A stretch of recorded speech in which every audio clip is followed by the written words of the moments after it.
Bacalar está situada a 18.40 de latitud norte y 88.23 de longitud este, a orillas de la laguna del mismo nombre, al sur del actual estado de Quintana Roo.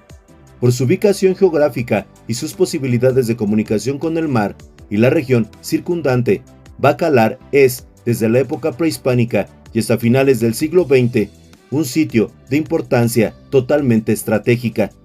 Desde la laguna, recorriendo el estero de Chac en pequeñas embarcaciones de poco calado, se puede acceder al río Hondo y por este adentrarse en los bosques del sureste o desembarcar en el mar de la actual bahía de Chetumal. Navegando a lo largo de 42 kilómetros por los que se extiende la laguna, se evita cruzar la espesa selva baja de esta región.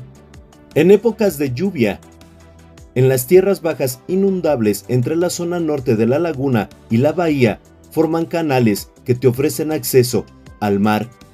En el año 1526, el capitán Francisco de Montejo obtiene del emperador Carlos V el derecho a conquistar, colonizar y gobernar Yucatán, pero el espíritu guerrero de los mayas convirtió la conquista en una auténtica pesadilla, larga y muy difícil. Esta situación se prolongó por más de 20 años.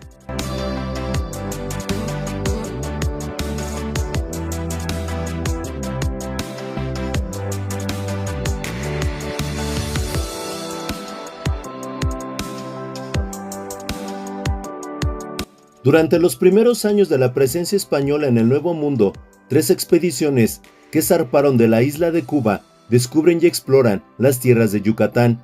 En 1517, Francisco Hernández de Córdoba desembarcó en Isla Mujeres y enfrentó a los mayas en Cabo Catoche. Un año más tarde, Juan de Grijalva explora la isla de Cozumel y navega a lo largo de las costas de Tulum y la bahía de Ascensión. Estos descubrimientos lograron interesar a las autoridades españolas, quienes organizaron una expedición de mayor envergadura comandada por Hernán Cortés en 1519, acompañado por los capitanes Francisco de Montejo y Alonso Dávila, entre otros. Cortés llegó a Cozumel, donde a la vez que frenó la violencia y saqueo desatado por sus hombres, destruyó los ídolos y las ofrendas religiosas de los templos, plantando la cruz cristiana en su lugar. De esta forma continuó su viaje por la ruta del Grijalva y fundó Veracruz. Su ambición lo dirigió hacia Tenochtitlán y a la conquista de México. Tan pronto como España tomó posesión de las tierras del Nuevo Mundo, comenzó una corriente comercial entre los dos continentes, encabezada por los mercaderes que buscaban el medio de obtener grandes ganancias con la venta de sus productos. La corona estableció un monopolio prohibiendo a sus súbditos de América todo comercio con los demás países. Los productos de las colonias solamente se debían de negociar y transportar por españoles. Desde entonces y durante casi 300 años de dominación española, la corona tuvo que enfrentar a piratas, corsarios y bucaneros, un enemigo multifacético que infectó el mar Caribe, viéndose obligados a defenderse de las flotas de galeones mercantes que hacían el recorrido interoceánico y se tuvieron que fortificar los puertos y las ciudades del litoral. En el siglo XVI se considera la primera etapa de la piratería. Se producen constantes saqueos en las ciudades del Caribe y en la costa oriental de la península de Yucatán, en las poblaciones de Bacalar, Isla Mujeres y Cozumel. Fueron blanco frecuente de los piratas. Además, las bahías de la Ascensión y de Chetumal se utilizaron como bases de aprovisionamiento y resguardo. La segunda etapa de la piratería fue en el siglo XVII, donde los piratas unen sus expediciones a establecimiento de guaridas, desde las cuales atacaban con mayor poderío a las poblaciones y se intensificaron los saqueos a barcos mercantes. En esta época fue el auge del tráfico de esclavos y del inicio de las grandes plantaciones de café, algodón, tabaco y azúcar. Y fue aquí también cuando el palo de tinte cobró gran importancia. El palo de tinte es un árbol espinoso, nudoso y retorcido, que llega a medir hasta 15 metros de altura, del cual se extrae el tinte de diversos colores y tonalidades que van desde el azul oscuro al negro. Para la incipiente industria textil en Europa del siglo XVIII, el palo de tinte valía igual o un poco más que el oro.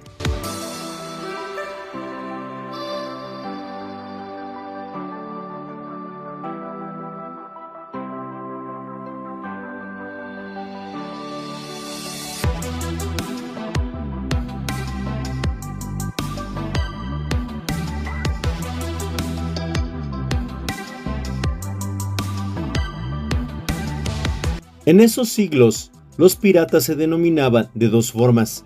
El pirata es el bandolero del mar, que al igual que los salteadores de caminos, acechaban a los viajeros en los mares para despojarlos de sus bienes o quitarles sus vidas. El corsario, por su parte, contaba con la autorización de su gobierno.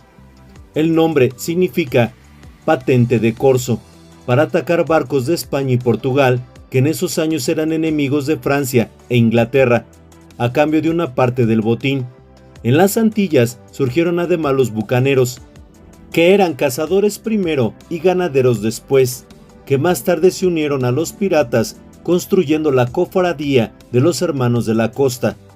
Todos estos, designados con el apelativo general de filibusteros, son refugiados del azar y aventureros provenientes de diversos países de Europa, atraídos por la fascinación de la riqueza y la libertad que en ese momento ofrecía América. Para llevar a cabo la piratería se ocupaban diversas embarcaciones, como el galeón.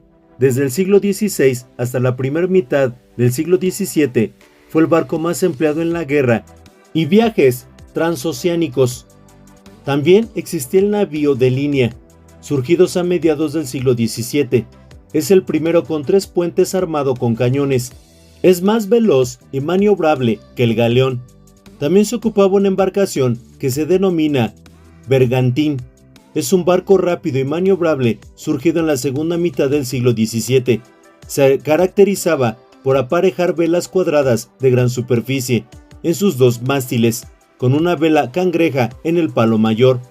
Y finalmente se ocupaban las embarcaciones balandra, de 1 o 2 mástiles.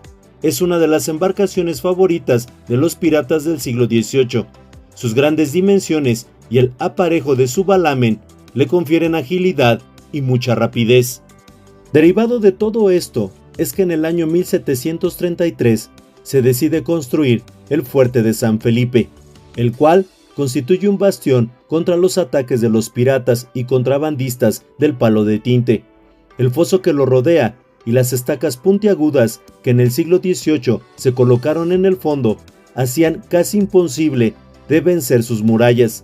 El puente que constituye el único acceso es en esa época un puente levadizo de madera. Hacia el año 1766, la fortaleza contaba con 24 cañones de 1 a 6 pulgadas de calibre, que se encontraban distribuidos en los baluartes y el techo de caballero alto. Durante más de 4 décadas, a partir de su construcción, se realizaron modificaciones al edificio para mejorar el sistema defensivo. Para 1760 se reforzaron los baluartes para soportar el peso de varios cañones de 18 pulgadas de calibre. En 1766 se construye un cuarto pequeño que más tarde se convierte en la torre de vigía. En planos de distintas fechas se aprecia el diseño original del fuerte y proyectos de mejora que nunca se realizaron. Para el siglo XX se efectuaron diversas restauraciones y remodelaciones que alteran algunas de sus características arquitectónicas originales.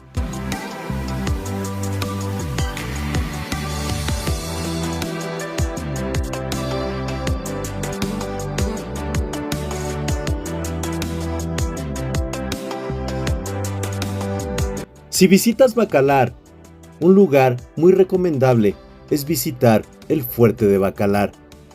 Estar en sus instalaciones, el pensar por el concepto por el cual fue creado, ver su arquitectura, pensar en los materiales que ocuparon para que aún siga en pie, es, por decirte lo menos, fascinante. Bacalar es el paraíso en la tierra, pero a lo largo de su historia ha pasado episodios bastante difíciles y muy complicados. Desde la guerra con los mayas, la colonia y esta etapa entre piratas y corsarios.